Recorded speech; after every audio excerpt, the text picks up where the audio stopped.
Okay, John, at RGH on another everyday instructor video. Just finished a taster session at RGH Eccles. So, about to set off back home. Well, actually, not back home. Back to my mechanic because the bike's playing up again. Some sort of fault light. Seems to be running all right, but yeah. So just finished a taster session, so thought I'd talk about in this video the advantages of a taster session. Had a couple of students, and it's fair to say that one of them was incredibly nervous. All he kept saying was he was scared, nervous, etc. Didn't know if he should do it. There you go. So yeah, so I had to take my time with him, but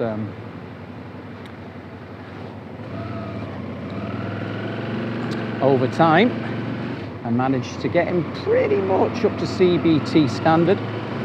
So we got him stopping and starting at a given point where we went round, did a few laps, came to a stop using ABC, accelerator off, lightly on the brakes and clutch in at some cones. Pretty much mastered that. Needs a little bit of finessing and polishing up, but certainly he was stopping under control. Second skill I wanted out of him was the slow riding ability, as if in slow moving traffic. And the way I taught it would be positive throttle, always positive throttle, clutch in the friction zone with millimetre flexes on the clutch if necessary, but never leave the biting point. And I told him that the bike, if he had the foot off the back brake, that the bike would do about 8 or 9 miles an hour. But what we do is we put the back brake on. Once we put the back brake on, it slows it all down. The bike wants to go, but the back brake says no. And then if we want to speed up,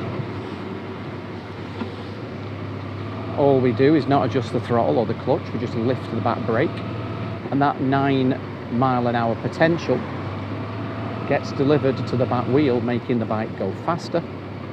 And if we want to go slower, we don't adjust the throttle or the clutch, we just put the back brake on, taking away that potential from the back wheel, and it slows it down. So it's using your back brake to control everything, lifting the back brake up to go faster, putting the back brake on to go slower. So that was a skill I taught him. That was a second skill, slow riding. Did really well. I would have liked him to do the figure of 8, but he just wasn't ready for that. But he would use the same skills, using back brake control, positive throttle, clutch control. But he wasn't quite ready for that. But yeah. The third skill, which we didn't get to, was gears.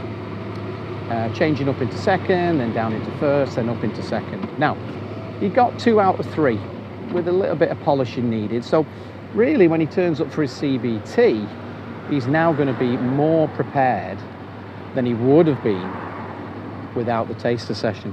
So he's taken a lot of pressure off himself. Now, I advised him he could maybe book another session, another taster session. It's not totally necessary. He could probably pass his CBT on the day. But yeah, he's certainly in a much better position now than he would be if he just turned up for his CBT. So, the advantages of doing a taster session. Well, it makes you the star pupil on the CBT day. You walk in there, the instructor starts talking about stopping and starting at a given point. Straight away, you know what the deal is. You know what the skills are. You know you're going to do A, B, C, accelerator off, lightly on the brakes, clutch in. So it takes the pressure off you. You're not learning something new. When the instructor starts talking about slow riding and figure of 8, once again, you're the star pupil. You know what's going on. And it just gives you that head start. Now, yeah, it's a little bit more money. I get it. It is a little bit more money, but it's not that much really, okay? And if you were to take my advice, I would book, if you've never ridden before, I would book a 2-hour taster session. I think 1 hour it can be done, but it's over very, very quickly. And you want to really achieve those 3 foundational skills of stopping and starting at a given point, doing some slow riding with a slow riding exercise like figure of 8 or U-turn, and changing gears. And 1 hour, that's a bit of an ask, to be honest, but 2 hours is just about right. Looks busy down here, not liking this. So yeah, so that student is now ready for his CBT in a way he wouldn't be if he hadn't done a taster session. The other student I had actually done a CBT before, so he wasn't after doing his CBT again. He's actually got his CBT, but he just wanted a bit of a refresher because he's thinking of doing the big bike license. In fact, he is doing the big bike license. And because he's actually done his CBT before a couple of occasions, he came to us on a recommendation, and he was actually complimenting us, saying that of all the riding schools he's been to, RGH seems the most professional. So that's his opinion, and thank you very much for that. So he's definitely ready. He did a figure of 8, he did changing of gears, and he did starting and stopping at a given point. So if you are new to riding, a taster session is a good idea. And in fact, on March the 1st of this year, we have taster sessions at every site in RJH, where you can come along and just try it out. Try out riding 2 wheels, something you might have thought of doing for a long time and never got round to it. You can try it out. It's safe, it's fun, and it gives you a good insight as to what you need to do to ride a motorcycle. So just phone us up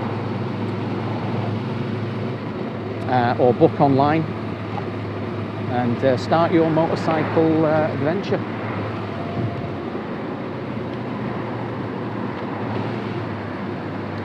Back to riding. Gotta get on the motorway in a minute, so I'm probably gonna say goodbye. But yeah, I can hear an emergency vehicle somewhere. Is it behind us? Yeah, but he's going around that side. Wow.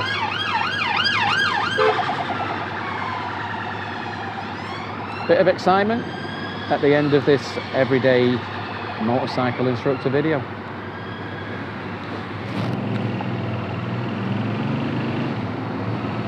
So with that, I'll sign off and say goodbye. And if you're thinking of getting into motorcycling, get a taster session booked as soon as you can. March 1st, 2025. Every site in RGH has taster sessions. It'll be the best thing you ever did. So enjoy, and I'll see you in the next video of the Everyday Motorcycle Instructor.